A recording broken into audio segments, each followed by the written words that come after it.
ਸੁਣਿਆ ਗੱਲ ਇੰਜ ਹੈ ਕਿ ਤੁਹਾਨੂੰ ਸਾਰਿਆਂ ਨੂੰ ਪਤਾ ਹੈਗਾ ਇਸਲਾਮਾਬਾਦ ਦੇ ਵਿੱਚ ਸਾਡੇ ਕਿਸਾਨ ਭਰਾ ਧਰਨਾ ਲਾ ਕੇ ਬੈਠੇ ਹੋਏ ਨੇ ਤੇ ਜਿਹੜੀ ਵੀ ਹੁਕੂਮਤ ਹੁੰਦੀ ਉਹਨਾਂ ਦਾ ਪਾਲਾ ਕੰਮ ਹੀ ਹੁੰਦਾ ਕਿ ਮੁਲਕੇ ਨੂੰ ਮਰਨਾ, ਜਿਹੜੇ ਹਨ ਮਜ਼ਦੂਰ ਤਬਕਾ, ਜ਼ਿਮੀਂਦਾਰ ਕਿਸਾਨ ਤਬਕਾ ਇਹਨਾਂ ਦਾ ਖੂਨ ਪੀਣਾ।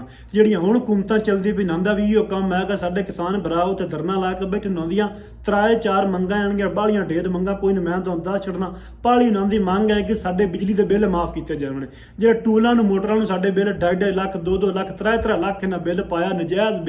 ਬਿਜਲੀ ਐਡੀ ਮਹਿੰਗੀ ਉੱਤੋਂ ਆਉਂਦੀ ਕੋਈ ਨਹੀਂ। ਹਰ ਮਹੀਨੇ ਜ਼ਿਮੀਂਦਾਰ ਜਿਹੜਾ ਹੈਗਾ ਕੱਟਾ ਵੱਛਾ ਵੇਚ ਕੇ ਮਾਝ ਗਾਂ ਵੇਚ ਕੇ ਆਪਦਾ ਜਿਹੜਾ ਟੂਬਲ ਦਾ ਬਿੱਲ ਹੈਗਾ ਪੂਰਾ ਕਰਦਾ ਤੇ ਘਰਾਂ ਦੇ ਬਿੱਲ ਵੀ 25-25,000 20,000 ਰੁਪਏ ਨਜਾਇਜ਼ ਟੈਕਸ ਪਤੁੰਦੇ ਤੇ ਜਨਾਨੀਆਂ ਦੇ ਟੂਬਾਂ ਗਾਣੇ ਵੇਚ ਕੇ ਮੁਲਕ ਬਿੱਲ ਪਿਆ ਭਰਦਾ ਘਰਾਂ ਦਾ ਵੀ। ਬਿਜਲੀ ਸਸਤੀ ਕੀਤੀ ਜਾਵੇ। ਬਿਜਲੀ ਐਡੀ ਮਹਿੰਗੀ ਹੈਗੀ ਕਿ ਜਿਹੜੇ ਕਿਸਾਨ ਦੇ ਕੋਲ ਟੂਬਲ ਆਪਦਾ ਕੋਈ ਨਾ, ਉਹ ਕਿਸੇ ਗਵਾਢੀ ਕੋਲੋਂ ਆਪਣਾ ਪਾਣੀ ਮੁੱਲ ਲੈ ਕੇ ਆਪਣੀਆਂ ਫਸਲਾਂ ਨੂੰ ਲਾਉਂਦਾ ਹੈਗਾ। ਜਿਸ ਲੋ ਉਹ ਪਾਣੀ ਛੱਡਦਾ 750-800 ਰੁਪਏ ਘੰਟਾ ਪਾਣੀ ਵਿਕਦਾ ਤੇ ਜਿਸ ਨਾਂ ਦੀ ਟੋਕ ਵਿੱਚ ਪਾਣੀ ਆਪਣਾ ਪਿੱਛੋਂ ਬਿਜਲੀ ਬੰਦ ਹੋ ਜਾਂਦੀ ਹੈ, ਮੋਟਰ ਬੰਦ ਹੋ ਜਾਂਦੀ ਹੈ, ਪਾਣੀ ਅਗਾਂ ਜੋਗਾ ਨਾ ਪਾਣੀ ਪਿਛਾਂ ਜੋਗਾ। ਤੇ ਉਹ ਹੁੰਦਾ ਕੀ ਹੈ, ਨਾ 750-800 ਰੁਪਏ ਦੀ ਦੇ ਕੰਮ ਤੇ ਨਾ ਪੋਤਰ ਦੇ ਕੰਮ, ਉਹ ਨਜਾਇਜ਼ ਪੈ ਗਿਆ। ਦੂਜੀ ਨਾਂ ਦੀ ਮੰਗ ਹੈ ਕਿ ਯੂਰੀਆ ਖਾਦ ਵੇਖੋ ਨਾ, ਜ਼ਰਾਤ ਵਾਲੇ ਮੁਲਕ ਦੇ ਵਿੱਚ ਖਾਦ ਜੋ ਨਾ ਲੱਭਦੀ। ਇੱਥੇ ਯੂਰੀਆ ਖਾਦ ਇਮਰਾਨ ਖਾਨ ਦੌਰ ਤੋਂ ਲੈ ਕੇ ਹੁਣ ਤੱਕ ਬਲੈਕ ਵਿਕਦੀ ਹੈ, ਬਲੈਕ ਵਿਕਦੀ ਪਈ ਹੈ।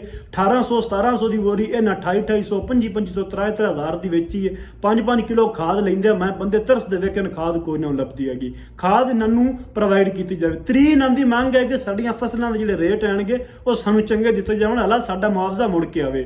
ਬਿਜਲੀ ਐਡੀ ਮਹਿੰਗੀ ਹੈ ਕਿ ਖਾਦਾਂ ਸਪਰੇਵਾਂ DAP ਕਿੱਥੇ ਵਾਗੀ ਹੈਗੀ ਹੈ, ਉਦੋਂ ਮਗਰੋਂ ਸਪਰੇਵਾਂ ਕਿੱਡੀਆਂ ਮਹਿੰਗੀਆਂ ਆਣਗੇ। ਮੁਆਵਜ਼ਾ ਚੰਗਾ ਕਣਕਾਂ ਦਾ, ਕੋਈ ਕਪਾਹ ਦਾ, ਕੋਈ ਗੰਨੇ ਦਾ, ਕੋਈ ਪੈਸੇ ਚੋਣ ਬਣ, ਕਿਸਾਨ ਨੂੰ ਕੋਈ ਫਾਇਦਾ ਹੋਵੇ, ਇਹ ਵੀ ਫਸਲ ਪੂਰੀ ਕਰੇ। ਤੁਹਾਡਾ ਜ਼ਰਾਈ ਮੁਲਕ ਹੋਣ ਦੇ ਬਾਵਜੂਦ ਤੁਸੀਂ ਪਿੰਨਦੇ ਬੰਦੇ ਹੋਗੇ ਮੁਲਕੇ ਅੱਗੇ, ਕਿਦੋਂ ਆਟਾ ਮੰਗਦੇ ਹੋ, ਕਿਦੋਂ ਖੰਡ ਮੰਗਦੇ ਹੋ, ਕਿਦੋਂ ਕਣਕ ਮੰਗਦੇ ਹੋਗੇ। ਜਿਸ ਗੰਨੇ ਦੀ ਵਾਰੀ ਆਉਂਦੀ ਉਸ ਹਕੂਮਤ ਦੀਆਂ ਆਪਦੀਆਂ ਸ਼ੂਗਰ ਮਿਲ ਲੈਣਗੇ, ਨਾ ਦਾ ਸ਼ੂਗਰ ਮਾਫੀਆ ਐਕਟਿਵ ਹੋ ਜਾਂਦਾ। ਜਿਸ ਕਣਕ ਦੀ ਵਾਰੀ ਆਉਂਦੀ ਉਹ ਜੀ ਤੁਸੀਂ ਪਿੰਡਾਂ ਤੋਂ ਜਾ ਕੇ ਮੁਲਕੇ ਤੋਂ ਖੋਹ ਲੈਂਦੇ ਹੋਗੇ।